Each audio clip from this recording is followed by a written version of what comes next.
La forma en cómo nos comunicamos, socializamos, aprendemos, hacemos negocios y adquirimos nuevas oportunidades, se enlaza de forma directa con nuestra capacidad digital, innovación y conectividad.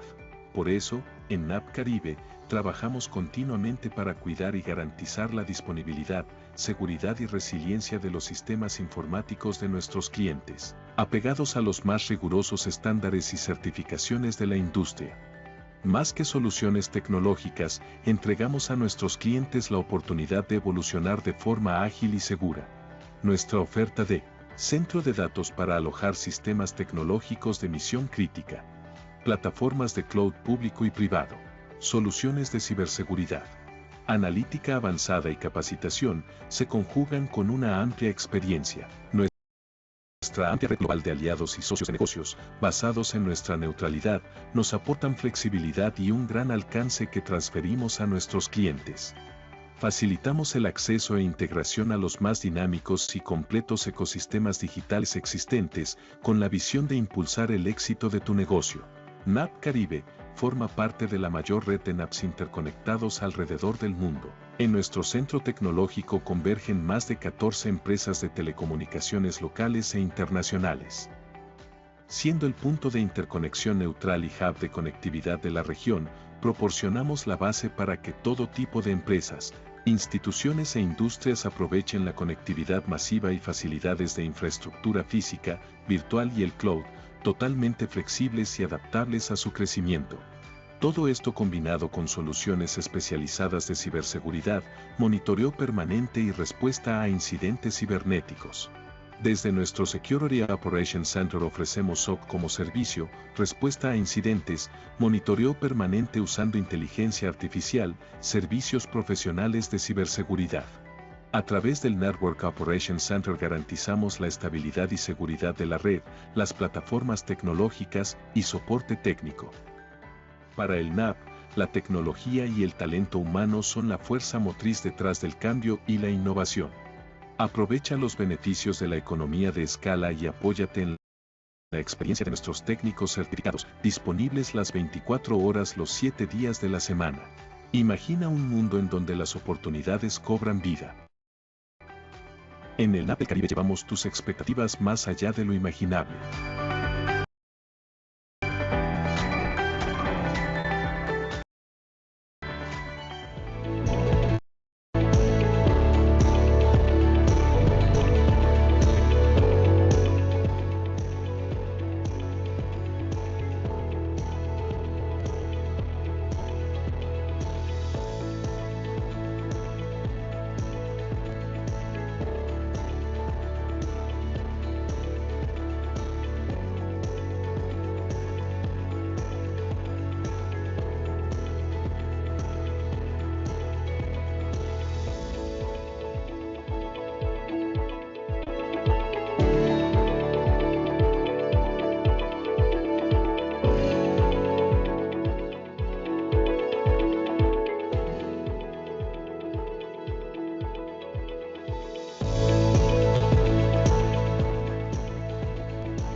Hola, hola, buenos días a todos. Bienvenidos a este espacio que hemos preparado con mucho cariño para todos ustedes. Mi nombre es Minosque final.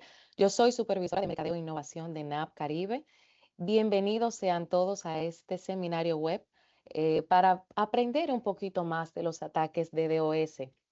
En un entorno digital cada vez más interconectados, este tipo de ataques ha evolucionado significativamente. Lo que antes era una amenaza dirigida principalmente a empresas y organizaciones, representa hoy un desafío mucho más amplio para todo el ecosistema de Internet. Por eso hemos preparado este espacio para profundizar en este tema en el que analizaremos las nuevas tendencias de estas amenazas, los cambios en la superficie de ataque y las estrategias que se están implementando para proteger las redes de sus clientes y la de sus empresas frente a un panorama de riesgo que evoluciona segundo a segundo. Y para hablarnos de este tema, tenemos el privilegio de tener a Martín Pereira, es especialista en mitigación de DOS y seguridad Backbone IP de Telsius, nuestro partner con el que hemos hecho alianza para poder seguir sumando valor a cada uno de nuestros clientes. Martín tiene más de 18 años de experiencia en el sector de las telecomunicaciones y ha desarrollado su trayectoria en áreas de ingeniería, marketing de producto y estrategia, trabajando con clientes de diversos mercados en toda América y Europa. Así que bienvenido, Martín. Gracias por acompañarnos. No, por favor, el gusto es mío y muchas gracias a NAP del Caribe también por la oportunidad de divulgar el conocimiento, como tú muy bien dices. Y por supuesto, muchísimas gracias a todos los participantes que hoy están aquí con nosotros. ¿Sí? A ver, a Claro lo que sí. largo... Antes, Martín, de que inicies tu ponencia, recordar a la audiencia que tenemos disponible en la caja de comentarios para que ustedes puedan hacer sus preguntas. Al final de la participación de Martín, vamos a tener un espacio de preguntas y respuestas para que ustedes puedan socializar un ratito con él y aclarar cualquier duda que puedan tener. Así que agradecemos mucho que estén todos ustedes aquí y Martín, la audiencia es toda tuya. Bueno, muchísimas gracias. Este, Voy a proyectar un segundito, por favor.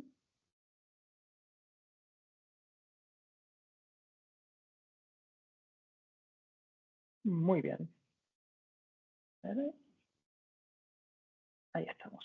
Pues bueno, a ver, en los siguientes minutos la idea es conversar un poco, como decía Ninoska, de cómo han evolucionado los ataques de denegación de servicio y muy particularmente haciendo foco en Latinoamérica, ¿no?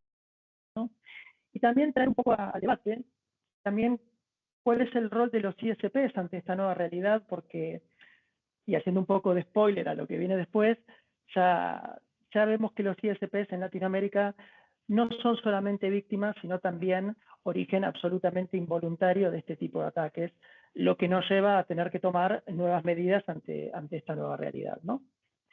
Y para dar comienzo a esta charla, quizás es una formalidad, pero bueno, vamos a definir un poco lo que son los ataques de denegación de servicio, ¿no? A ver, en definitiva y en términos muy coloquiales, un ataque de denegación de servicio es un ataque que busca dejar inaccesible a un servicio en Internet mediante la saturación de recursos. Y normalmente los atacantes, para hacer eso, eh, tienen tres tipologías que son las más habituales, aunque luego en la práctica estas tipologías se dan de manera conjunta, lo que suele ser un poco más complejo. Pero bueno, a fines prácticos podemos decir que los ataques más conocidos son los ataques de tipo volumétrico, ¿sí? Que básicamente es mucho tráfico que va contra una determinada IP o contra un determinado grupo de IP. Y esto me da pie para hacer una definición que también es muy importante porque la vamos a utilizar luego a medida que avancemos en la presentación, que es qué es una botnet, ¿no?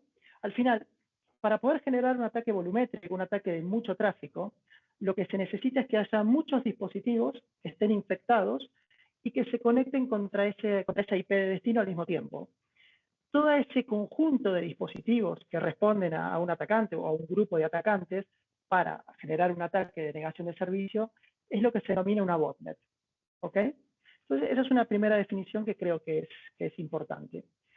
Y luego hay otros tipos de ataque también, que no se basan tanto en volumen, sino en aprovechar ciertas características, por ejemplo, de los protocolos para los ataques de capa 4, o características de las aplicaciones en capa 7. Estos ataques, en general, suelen ser ataques quizás más complejos, son ataques que no se basan exclusivamente en volumen de tráfico, sino en aprovechar ya sea comportamientos de protocolo o ciertas vulnerabilidades en aplicaciones, ¿sí? Y algo que es muy importante es que nosotros normalmente cuando hablábamos de ataques de denegación de servicio, especialmente en Latinoamérica, en general situamos al ISP como víctima, es decir, en general eran ataques que provenían de Internet hacia las infraestructuras de la zona, ¿no? Y eran ataques que no necesariamente iban dirigidos al ISP como tal, algunos sí, pero otros iban dirigidos a sus clientes, por ejemplo, data centers, otros ISPs, servicios críticos, corporaciones. Entonces, el ISP no siempre era el destino del ataque, aunque siempre tenía que absorber, aunque sea parte de ese ataque, ¿sí? Y para esta problemática, digamos, durante todos estos años hemos trabajado con un modelo de mitigación que aquí lo llamamos tradicional, de manera absolutamente arbitraria, simplemente para hacer un contraste entre lo que venimos haciendo y lo nuevo que tenemos que hacer, que lo presentaremos un poco más adelante, simplemente por eso. Pero de ninguna manera denota que sea un modelo que esté obsoleto, ni mucho menos, porque son modelos que se utilizan hoy y que realmente son muy útiles y que no podemos dejar de usar, que básicamente se basan en scrubbing center, o sea, en centros de mitigación. Aquí los mencionamos en inglés porque en general es como se los trata en la jerga, ¿no? Si buscan literatura acerca del servicio, siempre se los menciona como scrubbing center. Por eso lo introducimos de esa manera. Y al final, cuando hablamos de centros de mitigación o scrubbing centers, hay dos tipos de tipologías. Una que es, y aquí voy a permitirme ver si puedo poner algún punterito, una que es la inline o always on, en la cual el tráfico el 100% del tiempo pasa por los mitigadores. Entonces, esto tiene algunas características muy interesantes, y es que el mitigador siempre tiene el tráfico, entonces puede detectar y mitigar en tiempo prácticamente real. El tiempo de mitigación es muy bajo para estos casos. Y realmente, generalmente se usa cuando hay que proteger infraestructuras críticas o ciertos centros de datos específicos para un cliente en particular, pero es una situación que realmente no escala mucho, porque si nosotros tuviéramos que proteger, por ejemplo, el backbone de un ISP con este modelo, realmente sería muy costoso económicamente, porque los mitigadores de por sí son equipos muy costosos, y por otra parte también es muy difícil de hacerlo técnicamente, ¿sí? Estamos hablando de backbones que pueden tener, estamos hablando de gigas o terabits por segundo, ¿no? Entonces, implementar un método que se base en analizar paquete por paquete el 100% del tiempo no es escalable. Entonces, el modelo que realmente más se utiliza actualmente es el modelo Europath, que se basa en, esto lo voy a explicar con más detalle aquí, se basa en separar lo que es el plano de detección del plano de mitigación. Es decir, en tiempo de paz, es decir, en ausencia de ataque, esto también forma parte un poco de la jerga del servicio, lo que se hace es que el tráfico circula por la red por su camino habitual. No se agrega ningún tipo de latencia, ningún tipo de desvío. El tráfico se entrega desde Internet hacia el cliente. Pero a medida que pasa eso, se van tomando estadísticas de ese tráfico. Es decir, el tráfico no se analiza paquete por paquete, sino que se van tomando muestras de ese tráfico. Y con esas muestras, la plataforma de detección va aprendiendo los patrones habituales del tráfico y se establecen determinados umbrales a partir de los cuales ese tráfico se considera normal, o si se supera obviamente ese umbral, ya es un tráfico que se considera anormal, ¿no? Cuando el tráfico real empieza a superar los umbrales que se han establecido, pues entonces ahí sí se genera una alerta y el tráfico solamente en esa circunstancia se desvía hacia los scrubbing centers, hacia los centros de mitigación. Entonces, la mitigación no está activa el 100% del tiempo, sino que solamente se activa cuando hay alguna anomalía en el tráfico que lo amerite, ¿sí? Por eso se llama un mecanismo out of path. Tú estás detectando de manera pasiva, y cuando necesitas analizar ese tráfico porque hay alguna anomalía de la red, solamente ahí lo derivas hacia los scrubbing centers. Entonces, este realmente es el método más habitual de mitigación, porque es el método más escalable, el método que económicamente tiene más sentido y que además es muy eficaz. Sí, esto también es importante, porque si tuviera económicamente sentido, pero no nos permitiría mitigar los ataques, de poco nos valdría. Pero bueno, entre sus fortalezas realmente se destaca la escalabilidad. Es centralizado, es decir, tú no necesitas poner un sinfín de scrubbing centers para poder mitigar con este mecanismo, sino que poniendo algunos scrubbing centers estratégicamente, digamos, ubicados dentro de tu red, ya puedes mitigar un ataque que ocurre en tu backbone. Y además es muy eficaz porque realmente para los ataques de capa 3 y capa 4 funciona muy bien, ¿sí? Es cierto, y para aquellos que tengan más conocimientos técnicos lo podemos mencionar, este mecanismo en general funciona bien para ataques de hasta capa 3, capa 4. En general son ataques más bien volumétricos los que se emitían con este mecanismo. Para ataques de capa 7, en general, se opta casi siempre por el mecanismo always on, por una mitigación inline, ¿sí? Eso también es una diferenciación. Pero bueno, en general, para lidiar con los ataques volumétricos, en general siempre se va por el método de out of path. ¿Y qué pasa? Realmente no es que este método sea obsoleto, ni mucho menos, porque de hecho es un método que se sigue usando ampliamente en la industria y que es muy valioso y que de hecho va evolucionando constantemente. Lo que está ocurriendo es que están sucediendo una serie de cuestiones que tenemos que entender porque está cambiando el escenario, y muy especialmente en Latinoamérica. En otros mercados quizás esto ya ocurrió hace unos años, pero esto es absolutamente novedoso para Latinoamérica porque son cuestiones que estamos viendo desde finales de 2025 y todo lo que va de 2026. Y estas cuestiones son que hay una explosión de dispositivos conectados, eso no es una novedad para nadie, ¿no? Muchos de esos dispositivos que están conectados tienen medidas de seguridad que son al menos precarias, ¿sí? Especialmente ciertos dispositivos IoT, que ya todos sabemos que, bueno, muchas veces tienen vulnerabilidades y algunas de ellas bastante serias. Los ataques están siendo cada vez más sofisticados. Sobre todo en Latinoamérica sabemos ataques de tipo carpet bombing, ¿sí? Que están generando muchos problemas. ¿Qué es un ataque de tipo carpet bombing? Permítanme que me detenga un poquito en esto. Un ataque de denegación de servicio tradicional normalmente va contra una o un conjunto muy definido de direcciones IP. Por ejemplo, quiero atacar a un servidor de home banking o quiero atacar a un sitio de e-commerce, un Black Friday, para generar un perjuicio a ese sitio, ¿no? Creo que se ve claro ahí, ¿no? O sea, por ejemplo, tengo un objetivo muy determinado que tiene una IP o una serie de IPs, entonces ataco a esas IPs particularmente durante un determinado tiempo y trato de generar el mayor daño a ese servicio. Ese es un ataque, digamos, de los más tradicionales.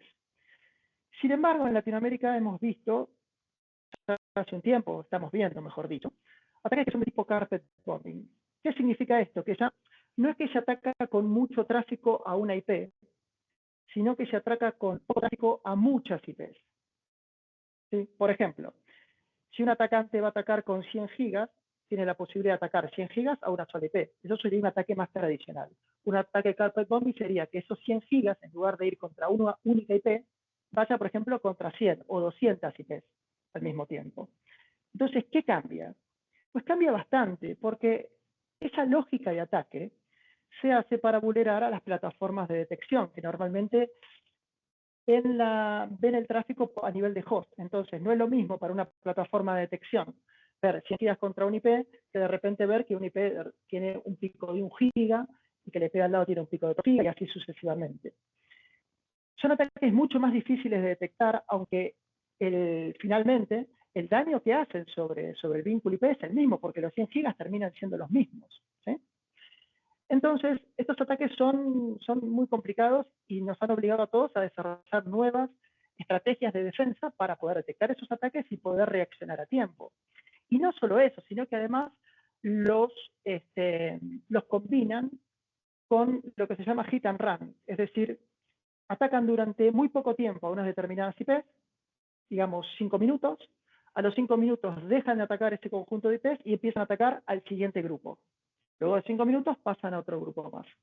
Entonces, todos esos tipos de ataque o todas esas configuraciones de ataque que hacen los atacantes, valga la redundancia, es justamente para vulnerar los mecanismos de mitigación tradicional. Ellos evidentemente los han estudiado, los conocen y buscan la forma de tratar de pasar por encima de ellos.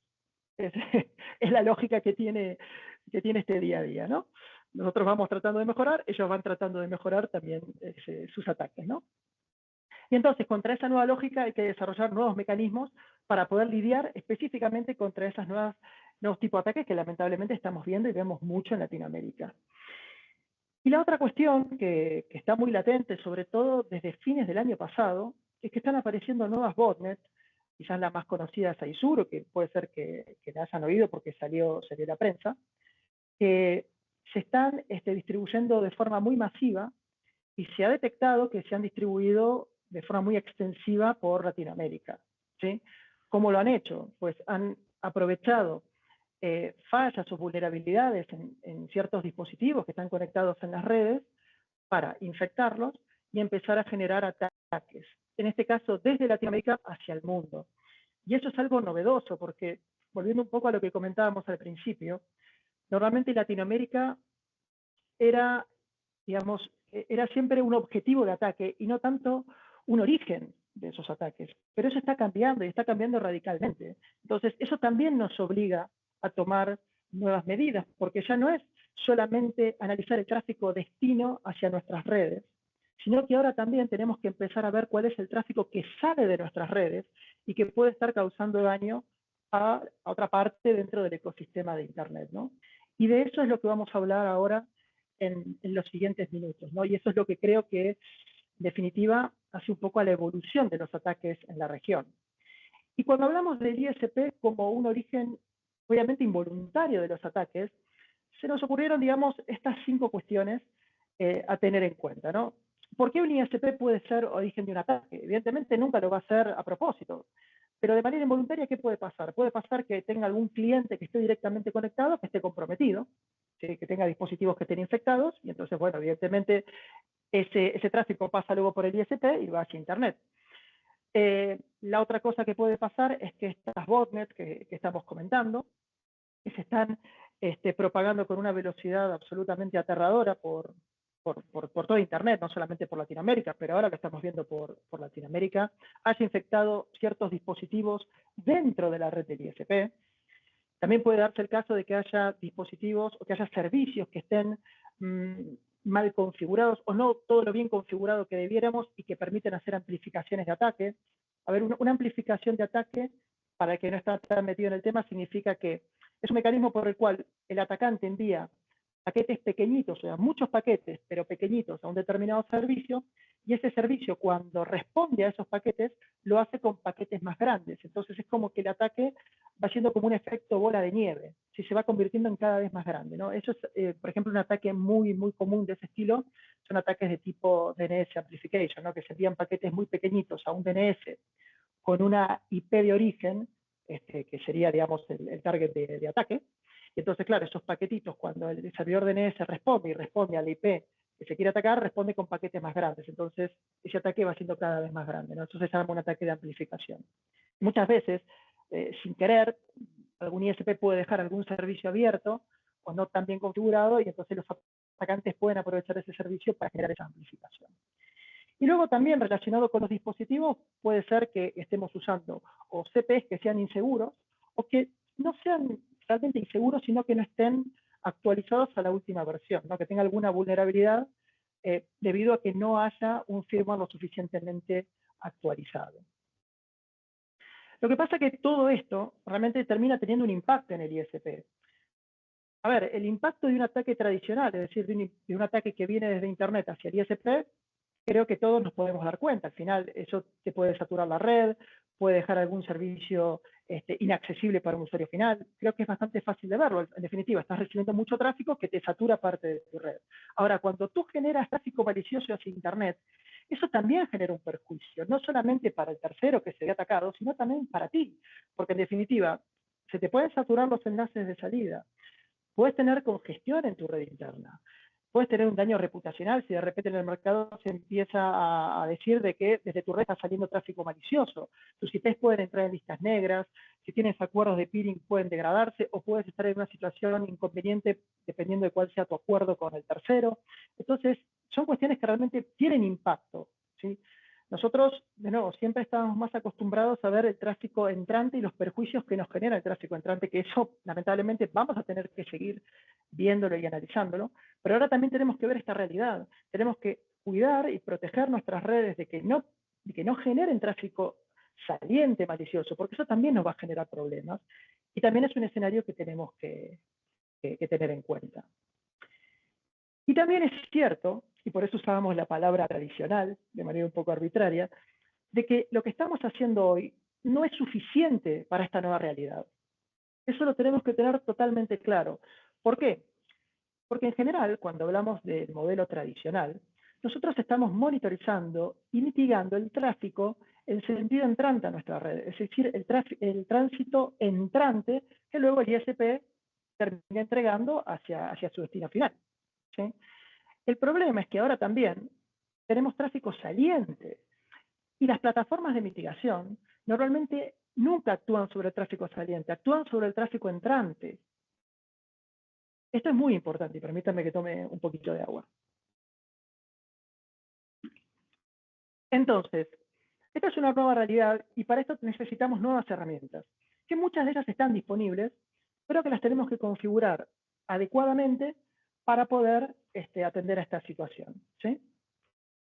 Entonces aquí vamos a poner qué más podemos hacer, y más está subrayado y en mayúscula, un poco a propósito. Aquí, esto es para resaltar que en definitiva, en el mundo de la seguridad, por suerte o desgracia, es muy raro que nosotros con una medida actual podamos dejar de hacer lo que venimos haciendo. Siempre las cosas son adicionales a lo que venimos haciendo. ¿Sí? Entonces, aquí lo que tenemos que tener muy claro es que todas las cosas que vamos a hablar son cuestiones adicionales que tenemos que hacer más allá de lo que ya estamos haciendo para protegernos de los ataques que normalmente venían siempre, ¿no?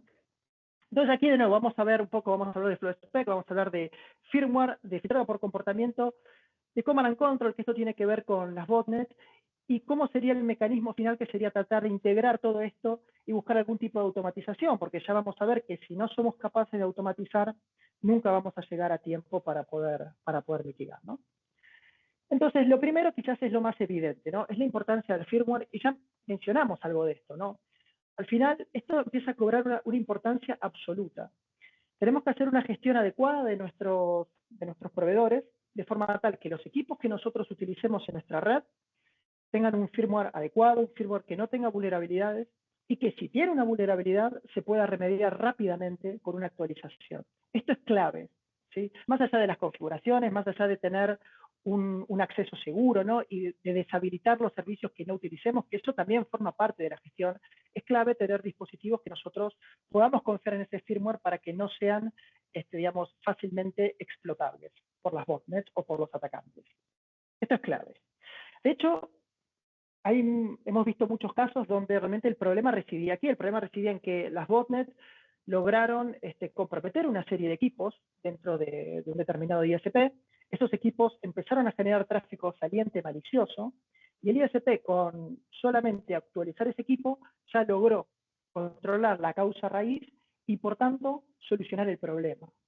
¿Sí? Con lo cual, si realmente el problema es ese, que no necesariamente tiene por qué ser ese, pero alguna vez puede serlo, si nosotros somos capaces de resolverlo, pues ya estaremos, digamos, de alguna manera solventando la causa raíz, que al final es lo mejor en este escenario, ¿no? Porque muchas de las medidas que vamos a ver después son medidas más bien de control de daños, ¿sí? Pero muchas veces no ataca la causa raíz, porque muchas veces se desconoce la causa raíz o está fuera del control del ISP. Pero bueno, resumiendo, si el problema es que hay equipos del propio ISP que están siendo vulnerados, evidentemente lo mejor que podemos hacer es intentar actualizar ese firmware para evitar que el malware siga actuando sobre esos equipos. Y por tanto es muy importante gestionar a los proveedores para tener esta posibilidad. ¿Sí? En otros casos no vamos a poder hacer eso porque posiblemente esté fuera de nuestro control o sencillamente no sea la causa raíz del problema. Entonces, en ese caso, empieza a cobrar mucha importancia FlowSpec. A ver, FlowSpec es una extensión de BGP. Y aquí no me quiero poner muy técnico, pero un poquito voy a tener que meterme en cuestiones un poco más detalladas, al menos técnicamente, ¿no? Nosotros, en cualquier enlace IP, y esto creo que es algo habitual en todos los proveedores de servicios, es muy normal tener Black Hole Routing, ¿no? Como parte de los servicios IP.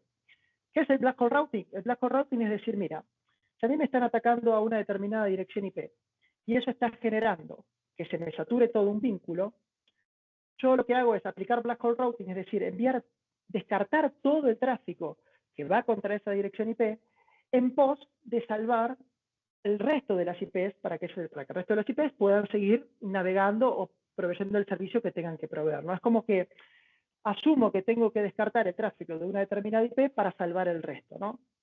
Eso es una medida que está hace muchísimos años, que casi todos los proveedores de Internet proveemos, valga la redundancia, con nuestros vínculos IP, pero en definitiva es una medida que tiene su utilidad, pero que por otra parte es el éxito total del ataque, porque en definitiva un ataque lo que busca es dejar indisponible el servicio que brinda una IP. Y si yo aplico Black Hole Routing sobre esa IP, es que estoy logrando justamente ese cometido al 100%, porque esa IP no va a poder traficar. ¿Sí? Entonces, Black Hole Routing, digamos, es algo que se utiliza habitualmente en las redes, y es en definitiva un mecanismo de último recurso. Es decir, cuando ya no queda más nada, pues se aplica Black Hole Routing y, bueno, de nuevo, se sacrifica el tráfico de esa IP en pos del bien común del resto de las IPs, ¿no? Si se quiere. FlowSpec viene a ser como la evolución de Black Hole Routing, ¿sí? Por lo menos así me gusta verlo a mí. ¿Y por qué digo que es la evolución de Black Hole Routing? Porque es mucho más quirúrgico. La primera característica saliente de FlowSpec que nos va a servir para analizar este caso es que permite hacer match por IP origen e IP destino. Es decir, permite aplicar reglas de filtrado, ya sea por tráfico que es entrante a nuestra red, como tráfico que es saliente desde nuestra red. Eso es muy importante. ¿Por qué? Porque ya pueden empezar a imaginarse que si en realidad yo conozco de alguna manera cuáles son las IPs origen en mi red que están generando ese tráfico malicioso, con FlowSpec yo puedo tomar acciones de filtrado sobre esas IPs. Eso es muy importante. Eso es una característica fundamental de FlowSpec en la aplicación que estamos viendo. Y la otra cosa que es muy importante es que permite no solamente actuar sobre el tráfico total, sino que permite filtrar por puertos, por protocolo, por flag, etc. O sea, digamos, toda la definición de FlowSpec no viene a esta charla, ¿no? pero es bastante extensa, permite actuar sobre porciones de tráfico, no sobre tráfico completo, y además otra cosa muy interesante es que permite hacer un drop, es decir, descartar todo ese tráfico, pero no solamente eso, también permite hacer un rate limit, es decir, disminuir o limitar el ancho de banda que va a circular por la red de un determinado tipo de tráfico, o bien redirigirlo, que esto normalmente tiene su sentido cuando se combina FlowSpec, por ejemplo, con un mitigador. Es decir, yo quiero que determinado tráfico se redirija, por ejemplo, hacia un mitigador. En ese caso, redirect puede tener sentido. Por poner un ejemplo, imaginemos que estamos recibiendo tráfico UDP que es totalmente anómalo en nuestra red, ¿sí? Mi propia red o a un cliente. Un tráfico UDP que no es habitual y que es mucho. ¿Qué podemos hacer con FlowSpec? Si el tráfico va hacia una IP dentro de mi red, lo que yo puedo hacer es una regla que diga todo el tráfico UDP, no el tráfico total, todo el tráfico UDP que vaya contra esta IP, contra mi IP, voy a descartarlo. O voy a aplicar un rate limit. Todo el tráfico UDP que vaya contra esta IP no va a circular más de 2 gigas. Todo lo que supere 2 gigas lo voy a descartar. Entonces, esto ya empieza a ser muy interesante, porque así como lo estoy aplicando en una lógica entrante, también lo puedo aplicar con una lógica saliente. Es decir, si yo sé que hay una IP que me está generando tráfico UDP anómalo, ¿sí? Contra un peering o contra otra parte de mi red, yo puedo decir, todo el tráfico que venga de esta IP, que sea UDP, yo lo puedo descartar o puedo aplicar un rate limit. Entonces, así ya empiezo a controlar el problema. Está bien, quizás no estoy atacando la causa raíz porque quizás no puedo atacar la causa raíz o la desconozco, pero por lo menos estoy conteniendo el problema dentro de la red. Estoy evitando que ese tráfico genere saturaciones o genere mayores inconvenientes. Entonces, FlowSpec empieza a ser algo muy interesante. Y aquí lo vemos en un modelo un poco más general, porque al final, para el tráfico entrante, otra característica muy interesante que puede tener FlowSpec es que nos permite también aplicar capas de mitigación, ¿sí? Por ejemplo, volviendo al ejemplo anterior, si hay un ataque volumétrico muy grande, ¿sí? Que tenga una porción de ese ataque, sea por ejemplo un tráfico relativamente sencillo, que sea UDP, y yo veo que ese tráfico es anómalo, yo antes de desviar ese tráfico hacia el mitigador, lo que puedo hacer es aplicar un filtro FlowSpec por dirección destino y decir, mira, este tráfico que me está entrando a la red es totalmente anómalo. Entonces, ¿qué hago? Por ejemplo, o hago un drop de ese tráfico, digamos, UDP, o hago un rate limit de forma tal que ese ataque ya entre más pequeñito a mi backbone, sea más fácil de gestionar y también sea menos nocivo para el mitigador, es decir, que el mitigador lo pueda manejar mucho más fácilmente. Y el mitigador ya se centre en escalar, digamos, paquete por paquete, aquello que necesite investigar o que sea un ataque un poco más complejo.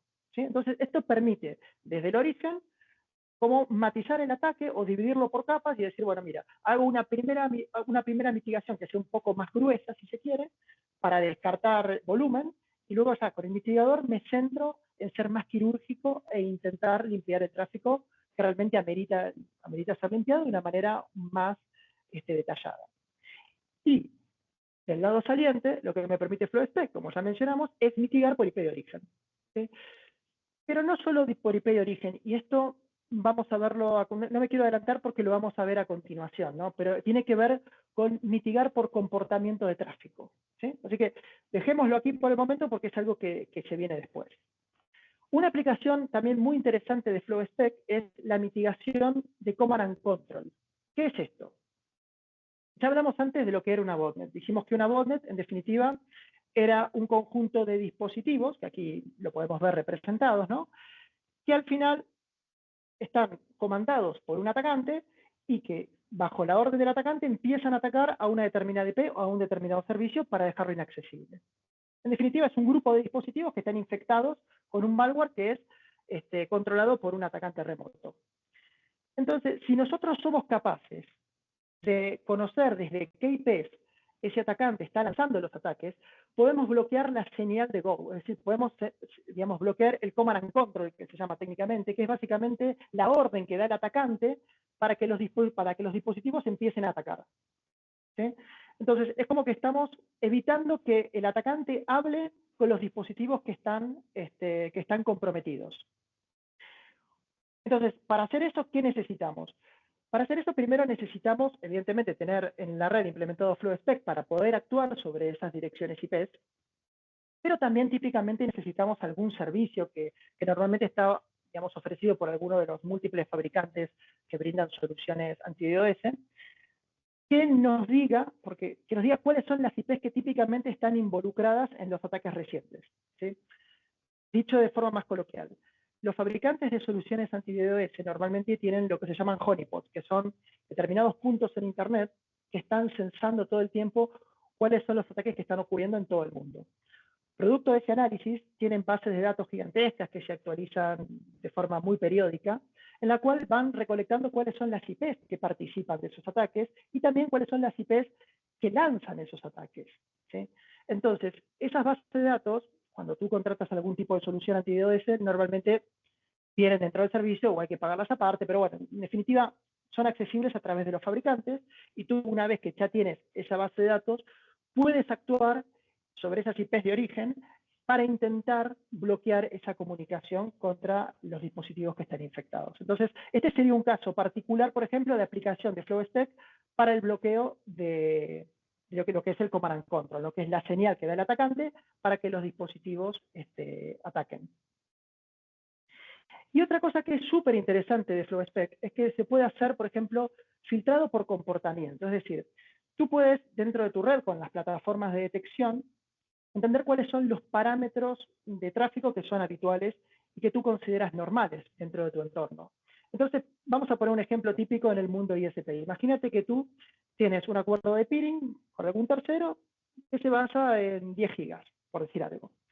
Si de repente tú estás viendo que dentro de tu red, hacia ese peering, está yendo en lugar de 10 gigas, 100 gigas, evidentemente ahí hay un comportamiento que es anómalo.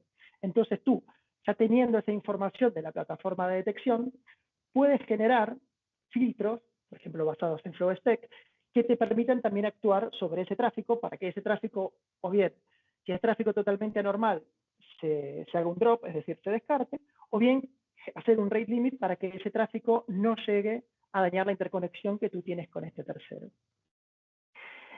Y con todo esto que estamos hablando, ya podemos llegar a lo que sería el modelo final, ¿no? Que el modelo final lo que termina generando es, o digamos, la consecuencia de todas estas cuestiones que estuvimos hablando, deriva en un modelo que termina conjugando lo que ya venimos haciendo, es decir, las plataformas de detección y mitigación que ya teníamos, junto con nuevas medidas dentro de la red que tenemos que tomar para lidiar con los nuevos tipos de ataque.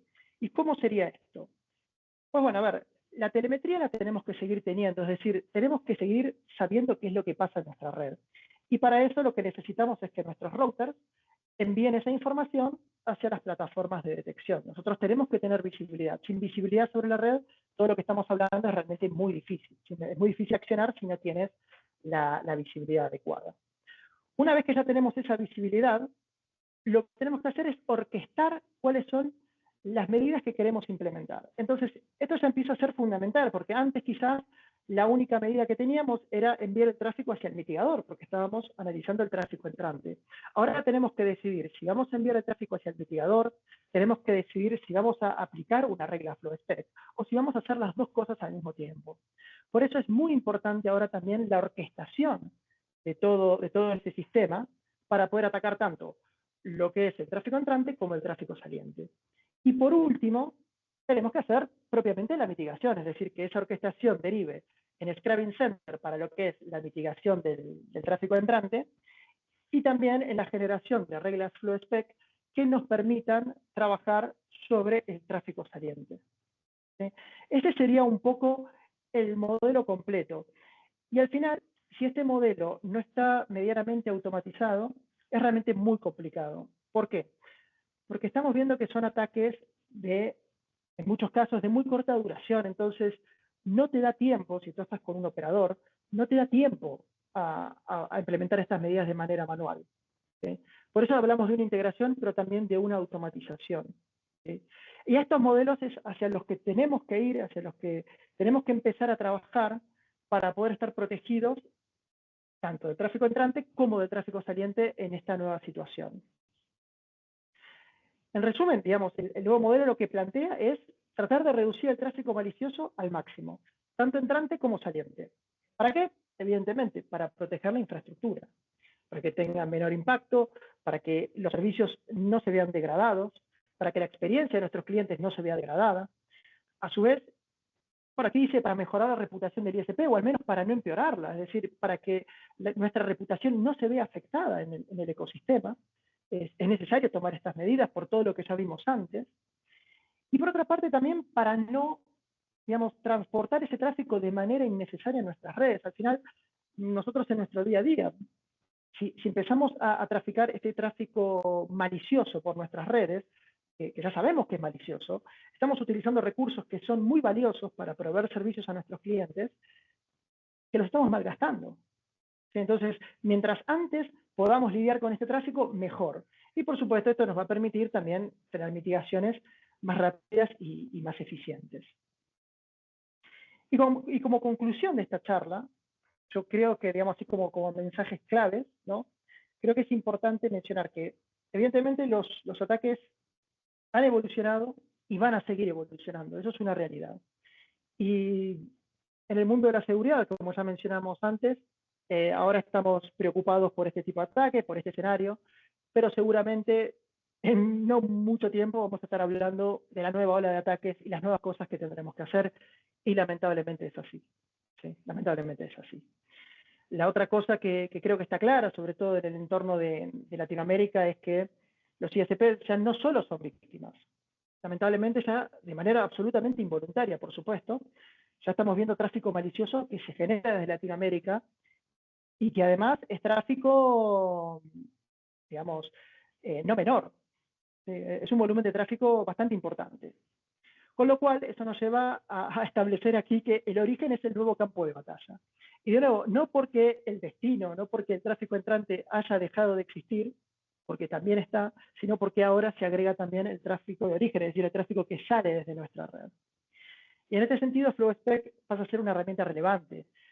¿Por qué? Porque es algo que tenemos disponible, es algo que se aplica directamente en los routers de red y que en definitiva nos permite disminuir los efectos. Quizás no nos permita atacar la causa raíz, no nos permita solucionar el problema de raíz, pero sí nos permite hacer un control del daño. ¿Sí? Y la otra cosa que estamos viendo es que la defensa tiene que ser inteligente y tiene que ser automática en muchos casos, porque si no, o al menos tener algún nivel de automatismo, si no es 100% automática, porque si no es que no vamos a hacer a tiempo. Imagínate tener que mitigar por origen con una base de datos que recibes por ejemplo, de tu proveedor, de la solución anti-DOS, y tener que poner las IPs a mano. Es que no escala. Es que no escala. Entonces, ese tipo de cuestiones tienen que estar automatizadas para que esto realmente sea eficiente. Estos eran los mensajes que al menos nosotros queríamos compartir, queríamos poner sobre la mesa. Espero que hayan sido de interés. Y ahora vamos a dejar unos minutos para poder compartir, que nos hagan preguntas e intentar responderlas de la mejor forma posible. Así que no sé si hay alguna consultita. Yo aquí no veo el chat, así que si alguien me puede Sí, decir, lo claro atacamos. que sí, Martín. Por aquí tenemos una preguntita. ¿Cuál entiendes que es la responsabilidad de los ISPs de darle visibilidad de la telemetría a los usuarios? Ese es un tema bastante sensible, ¿no? Porque al final, eh, no sé quién hizo la pregunta, ¿no? Pero hay que tener en cuenta que un ISP, cuando hace digamos, un estudio de telemetría, lo hace sobre toda su red, ¿sí? Entonces, hay que entender muy bien cuál es el servicio que se tiene contratado, cuáles son las capacidades de ese servicio, ¿sí? Y cuáles son las posibilidades de mostrar solamente, digamos, las estadísticas o los patrones de tráfico que sean exclusivos de ese ISP y no de otro. No sé si me explico. Es decir, en un escenario ideal uno podría decir, mira, sí, la verdad que es de mucha utilidad que nosotros, desde la visibilidad que tenemos, en nuestro caso, por ejemplo, desde la red internacional, podamos compartir herramientas que den visibilidad a los clientes de, de cuál es el tráfico que está circulando por nuestra red, ¿no? Pero bueno, hay que ver, digamos, cuáles son las plataformas que cuenta el ISP, hay que ver si esas plataformas, de nuevo, permiten hacer esa segmentación de forma tal que el usuario solamente pueda ver su información y no la de otro. Y en función de eso también cuáles son los servicios que en definitiva se tengan contratados. Pero a ver, yo personalmente creo que sí, que para un usuario es muy valioso, digamos, para otro ISP, me refiero en la cadena, ¿no? Vale, un usuario, es muy valioso tener esa información y tener esa visibilidad, porque en definitiva la visibilidad y conocer tu red y conocer tu tráfico es lo que te permite actuar. Si tú ya no partes desde esa base, todo lo que viene después es muy difícil.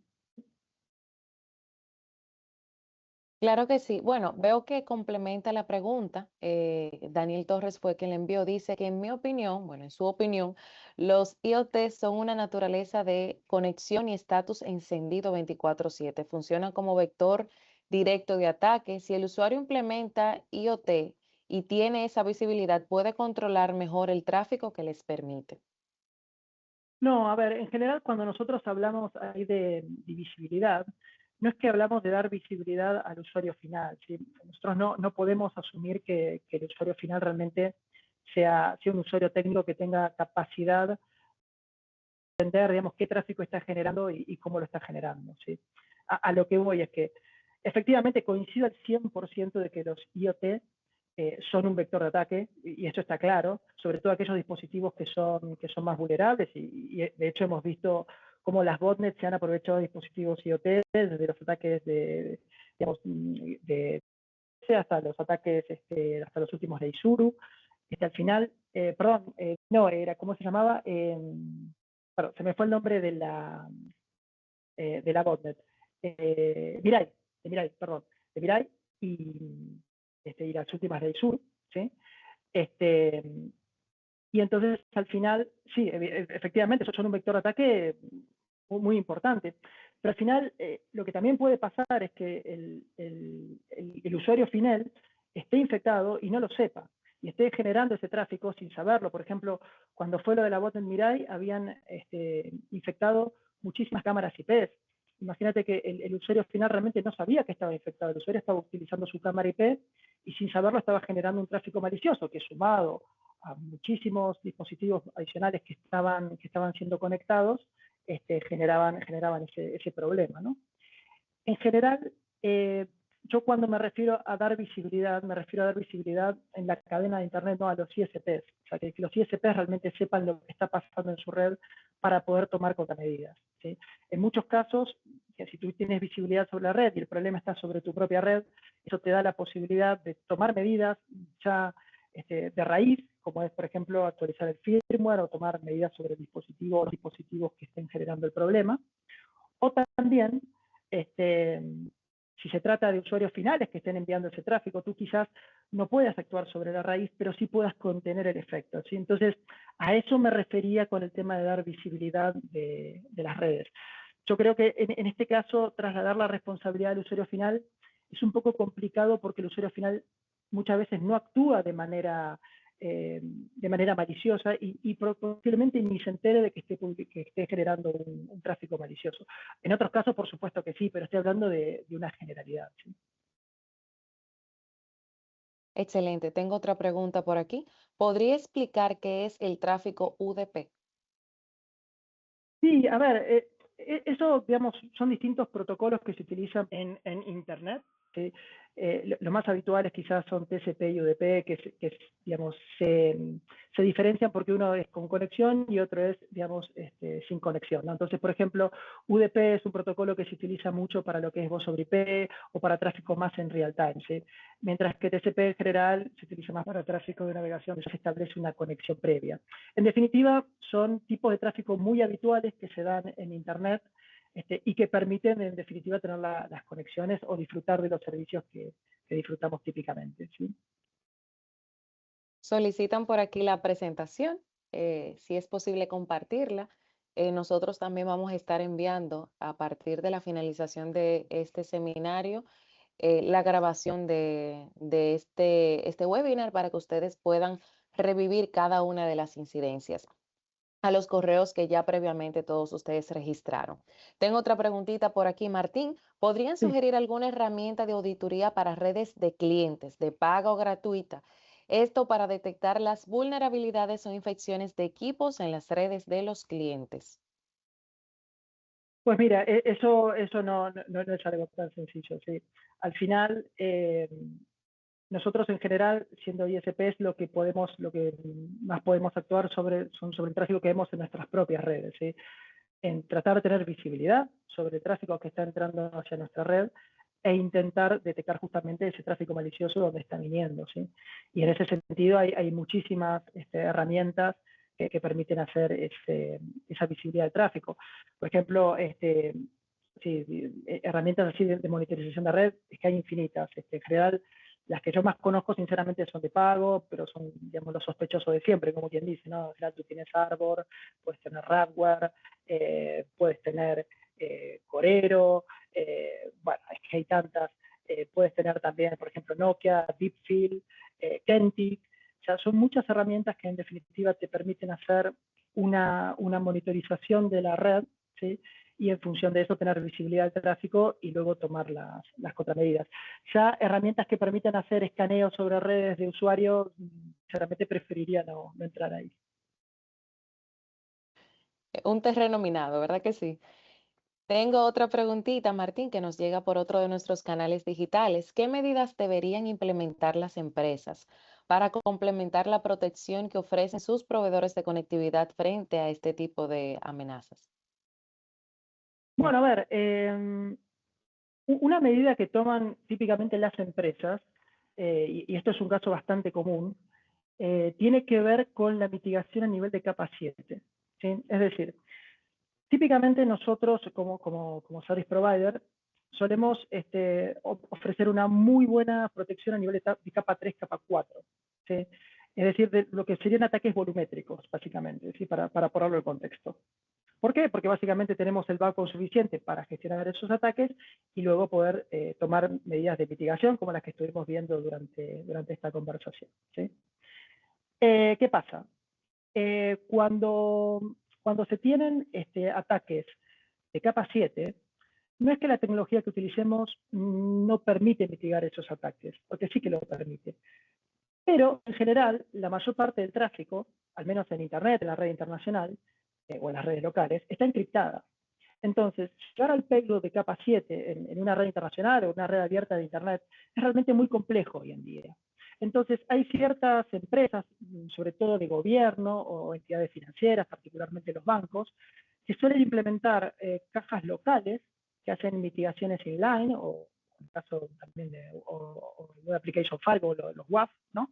Para llegar hasta capa 7, que lo que hacen es complementan lo que es la protección volumétrica, la protección en capa 3.4, con, digamos, el análisis de capa 7. Y lo hacen en un entorno que en general es on-premise, en general es dentro de su oficina, su data center, y lo que hacen es desencriptar el tráfico dentro de la caja o ya analizar el tráfico desencriptado, de forma tal que realmente puedan llegar hasta la capa 7, tener visibilidad de lo que está pasando allí y en función de eso mitigar. Nosotros cuando operamos a nivel de una red internacional o una red local mismo, en general ese análisis no lo podemos hacer, o sea, los mitigadores para hacerlo, pero ese tráfico está encriptado. Entonces, realmente para poder leer el payload de ese paquete es más difícil para nuestro caso, y obviamente nadie te va a dar un certificado para que tú desencriptes ese tráfico y lo analices. Eso en general se da ya on-premise. Entonces, esa suele ser una medida complementaria de los servicios, si se quiere, más cloud, que suelen implementar las empresas. Tengo otra pregunta. ¿Qué herramientas de orquestación recomienda? ¿Debería de ser una herramienta de desarrollo propio? Me imagino que quizá va en la línea de la respuesta anterior. A ver, no necesariamente tiene que ser de desarrollo propio. Todo depende de qué herramientas también ya estés utilizando, ¿sí? En general, las marcas que mencionamos antes permiten ya un cierto nivel de automatización, porque ellos proveen ya soluciones anti-DDoS completas, entonces te permiten algún nivel de automatización dentro de la propia herramienta. Si tú de repente utilizas distintas herramientas o herramientas de distintas marcas, por ejemplo, para una herramienta para la detección y otra herramienta para la mitigación, es posible que o tengas que hacer algún pequeño desarrollo, algún pequeño orquestador que te permita tomar esos logs de las plataformas y en función de eso gestionarlo. A ver, es muy difícil recomendar hacer un desarrollo propio sin tener más contexto de la compañía. En principio te diría, ya hay soluciones comerciales que lo resuelven y que lo resuelven muy bien. No todas de ellas, sinceramente, son económicas, pero existen. Y dependiendo lo que tengas y el presupuesto también que puedas dedicar a eso, pues bueno, tendrás que ver si puedes ir a una plataforma de pago o tendrás que hacer algún desarrollo. También un tema muy importante que no mencioné antes y que me parece que es interesante en base a esta pregunta, ¿no?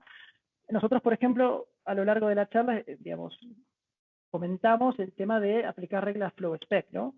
Y realmente FlowSpec es una herramienta muy, muy interesante, pero también es cierto que tiene una limitación que tiene que ver con la capacidad de los propios routers de gestionar las reglas. Es decir, nosotros en un entorno, digamos, tú tienes una red, ¿no? Una red IP con distintos routers, ¿no? Entonces, tú no puedes generar reglas reglas FlowSpec infinitas y aplicárselas a todos los routers, porque va a llegar un momento que esos routers no van a ser capaces de aplicar esas reglas, ¿no? No van a tener, digamos, la suficiente capacidad de implementar todas esas reglas. Entonces, también es muy importante a la hora de orquestar, hacerlo de manera inteligente, de manera prudente, porque esto no se trata de generar reglas FlowSpec, digamos, de manera ilimitada, sino que hay que hacerlo con una cierta inteligencia, hay que hacerlo con prudencia, porque si no, si uno empieza a lanzar reglas FlowSpec a los routers, digamos, por cada IP de origen, por ejemplo, que alguien dice que pueda ser maliciosa, lo que puede pasar es que termines saturando tú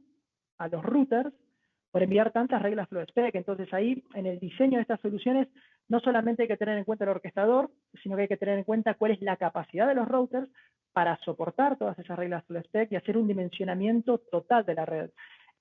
Por eso quizás pido disculpas si es que las respuestas no son tan específicas, porque es que realmente depende mucho, o sea, esto no es sencillo. Estamos hablando de cuestiones sencillas, es una cuestión de diseño, donde hay que tener en cuenta muchos parámetros para que la implementación sea exitosa. Entonces, por supuesto que tenemos que orquestar, pero siempre con precaución y teniendo en cuenta cuáles son las limitaciones de nuestra red, porque, bueno, los routers soportan hasta un número finito de reglas FlowSpec y eso hay que configurarlo muy bien, ¿no? Y otra cosa que también es muy interesante de los orquestadores, y si alguien está interesado en buscar orquestadores, tiene que preguntar, es la capacidad de unificar reglas. Es decir, si de repente estoy viendo, por ejemplo, que hay reglas que van contra un determinado grupo de IPs, ver la forma de aplicar reglas a un rango y no una regla por cada IP. Ese tipo de cosas, ese tipo de agregaciones son sumamente importantes para no terminar saturando a los equipos, ¿sí? Eso es muy importante. Así que agradezco la pregunta para hacer esta aclaración. Excelente. Tengo una última pregunta por aquí. En nuestra red de ISP registramos mucho tráfico de IC, MP en nuestros routers a nivel de Edge y agregación. ¿Recomiendan bloquear este tipo de tráfico en su totalidad o qué recomendaciones pueden dar a los ISP?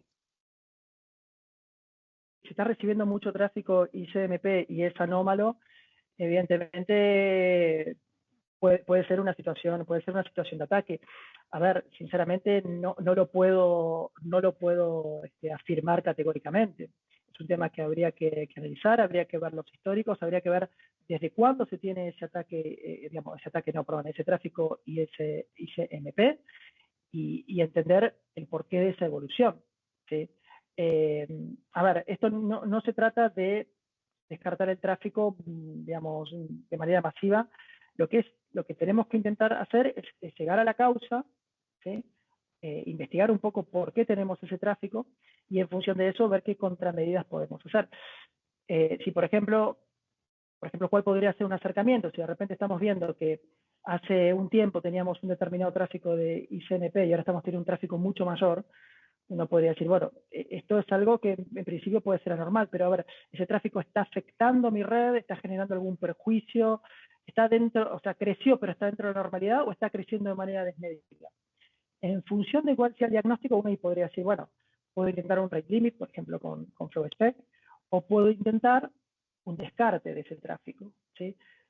Pero de nuevo, son medidas que hay que hacer de manera muy cuidadosa. Esto no se trata de afectar tráfico legítimo, sino se trata de tratar de buscar tráfico que realmente sea malicioso y tomar las medidas en consecuencia. ¿Sí? Yo no puedo garantizar de manera categórica, mira, tienes un exceso de tráfico ISMP, pues dropéalo.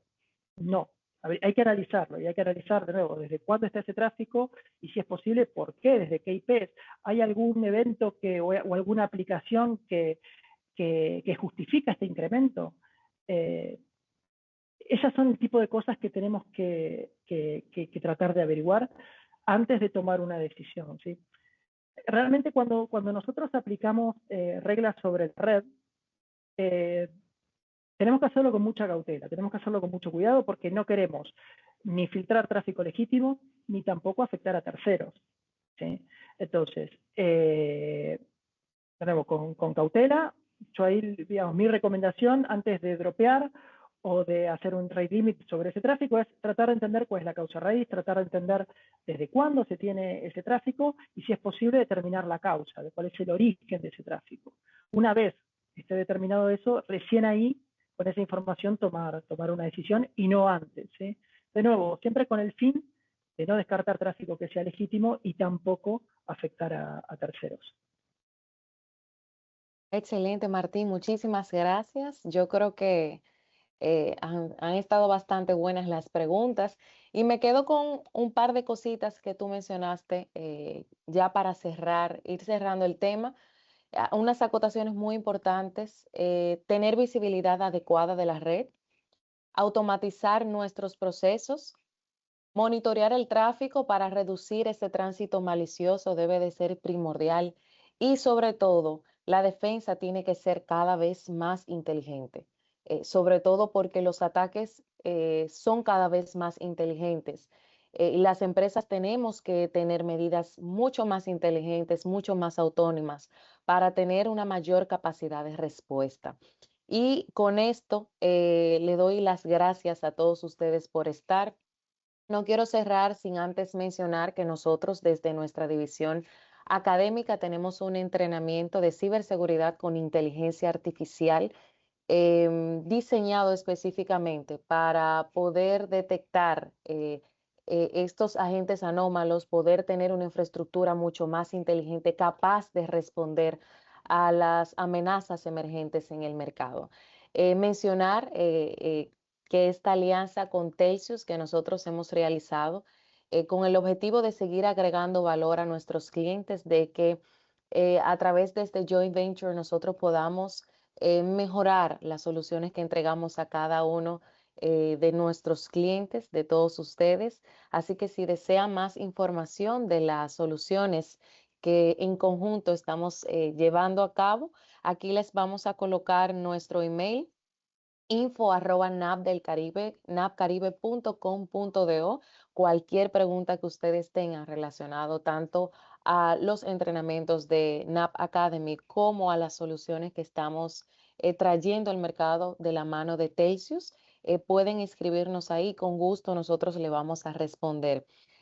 Vamos a enviarles a los correos que ustedes registraron, como ya les mencioné, la grabación de este espacio para que puedan revivir las incidencias, para que puedan ver nuevamente cada una de las explicaciones de Martín que estuvieron bastante buenas. Yo no soy del área de TI, de tecnología, y la verdad que lo entendí prácticamente todo. O sea que Martín, no me queda más que agradecerte por tu tiempo, por tu espacio. La verdad que fue bastante valioso el contenido que compartiste con toda la audiencia. Y nada, estamos muy agradecidos de el contenido que has traído aquí a la mesa, y entiendo que ha sido de provecho para todos los que están aquí en la sala. Muchísimas gracias. No, por favor, muchas gracias a ti, muchas gracias a NAP del Caribe y por supuesto a todos los participantes. Gracias a todos y que tengan feliz resto del día.